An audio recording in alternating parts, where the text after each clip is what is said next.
Are you okay? Who put this stupid swamp here anyway? Not me.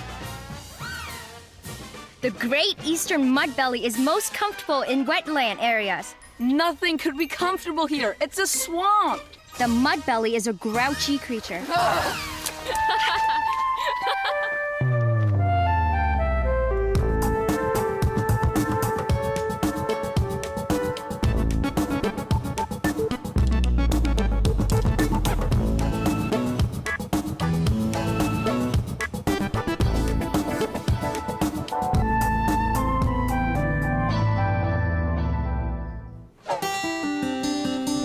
Hey, would you look at that? He cleans up pretty well. Nice. I have a question for you guys. What is a wetland? Duh, it's land that's wet. And muddy. Exactly. Well, let me show you something. A wetland is like this big sponge. Ew, you mean it cleans toilets? No, not this sponge. No, I think she means that a sponge can hold a lot of water. Right, but Connor's right too, because wetlands filter and clean the water. They clean out phosphates and heavy metals and other contaminants too. And they also help control water flow. So when there's a lot of water from rain and snow, wetlands soak it up and hold it. Right, just like this. And when there's not a lot of water, wetlands release it into the environment. Right, and that's important, especially after dry spells.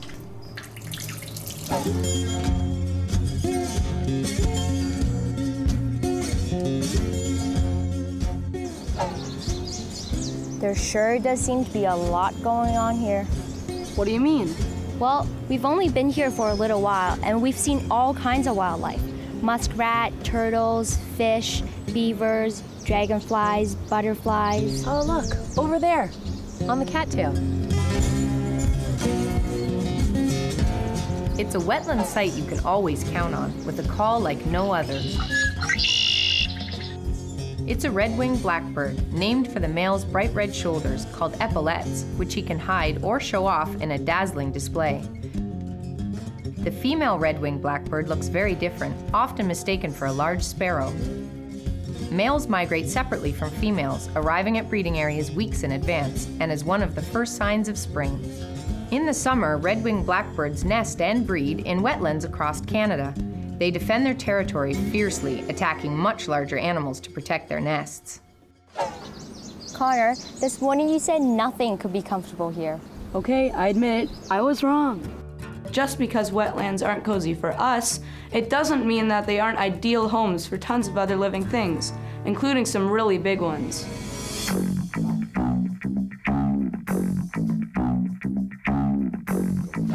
Weighing up to 600 kilograms, the moose is the largest member of the deer family.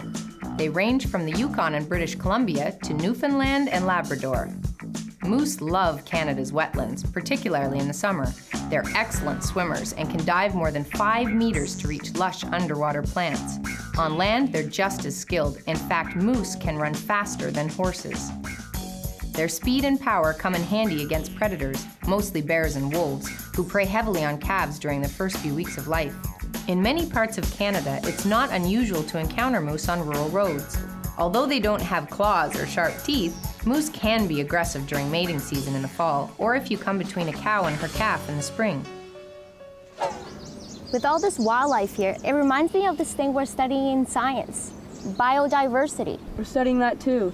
It's about the importance of having lots of different kinds of living things. Yeah, and that a healthy environment is one with a variety of plant and animal species. So this wetland ecosystem is a great example of diversity. It's kind of like a wildlife city. Huh? Well, cities have a lot of people from different cultures. This wetland is full of all kinds of life. It's true. You can't take a step here without finding some different type of plant or animal. And a wetland always has water, right? Can you think of any major city in Canada that's not on a river, or lake, or ocean? I can't. Wetlands are a lot like cities. They're very complex habitats. But you know, they're surprisingly sensitive. Yeah, well, I also think they're kind of ugly. My uncle says the only thing they're good for is breeding mosquitoes. Now it's time for Who-Tube Mythbusters. What have we got this time, Jody? Today's myth, wetlands breed only mosquitoes. Ha! Busting that old myth will be easy. Wetlands are one of nature's most important nurseries, the breeding site for many species that actually eat mosquitoes, including frogs, fish, and birds. The fact is that mosquitoes are more likely to breed in standing water like ditches, puddles, and even backyard bird baths. So, if you want to reduce the number of mosquitoes in your community, protect your wetlands. You know, that really makes sense, in a weird kind of way.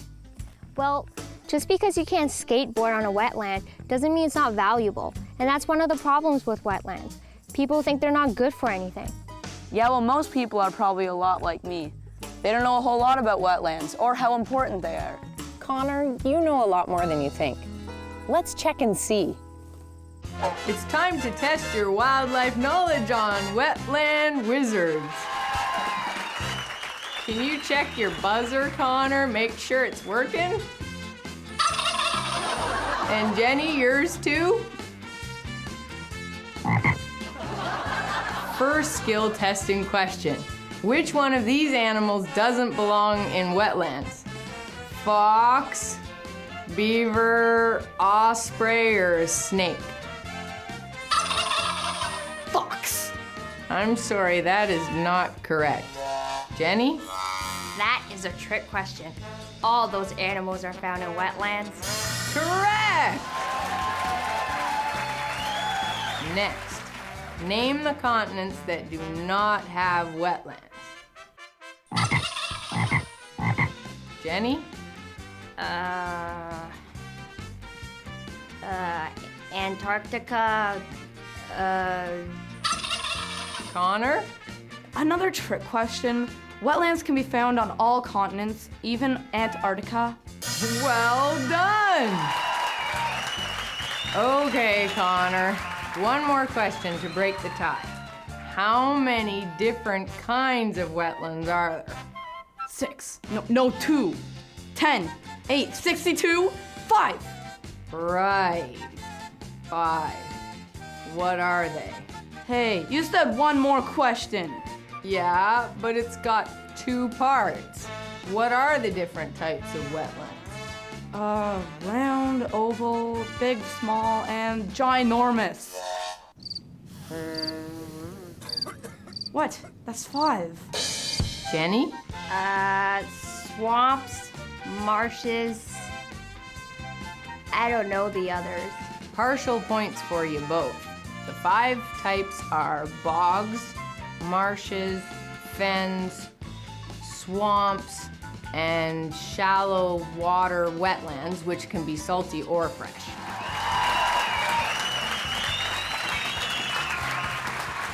Wetlands are also located along Canada's ocean coastlines. One more question. How much of the world's wetlands are in Canada? Well, Canada is pretty big, and we have tons of water. I'll bet it's as much as 10%. Maybe more. Well, try 25%.